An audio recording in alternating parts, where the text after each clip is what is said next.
Any moment now, President Trump will be heading to the Rose Garden. He will be signing a controversial executive order on religious liberty. In short, the executive order, it aims to make it easier for religious organizations like churches to engage in political activity. It stops short, though, of allowing groups to deny services based on religious grounds.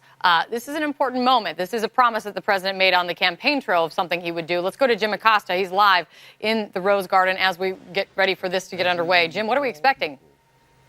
Oh, that's right, Kate. And I should mention right now, I'm going to speak in some hushed tones as there are some opening prayers underway right now before the president comes out and addresses this crowd out here. But you're exactly right. He's going to sign this executive order here in a few moments that will essentially direct the Internal Revenue Service to show discretion in enforcing what is known as the Johnson Amendment, which restricts churches and tax-exempt religious organizations from engaging in political activity. This is something that the president, as you mentioned, Kate, talked about time and again out on the campaign trail. It was one of his big pitches to Christian conservatives across the country and helped to rally Christian conservatives to his cause during that campaign. But keep in mind, Kate, as they're talking about this here in the Rose Garden, there are some prayers going on down on the other end of Pennsylvania Avenue as they get ready to take this vote on health care to repeal and replace Obamacare.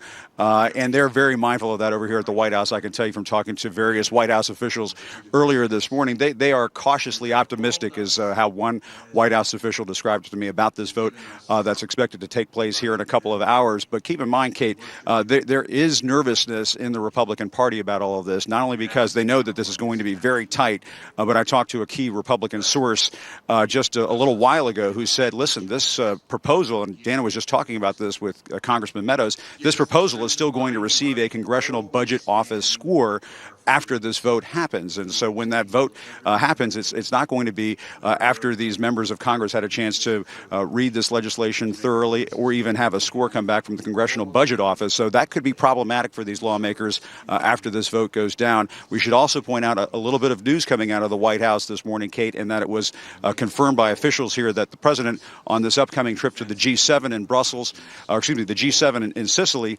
and meeting with NATO in Brussels, that in addition to those two stops, he's going to be visiting Israel, the Vatican in Italy, and Saudi Arabia during this first foreign trip for the president. So a big day here at the White House for the president, a great deal riding on this health care vote here in a couple of hours for this president, something he promised time and again to repeal Obamacare.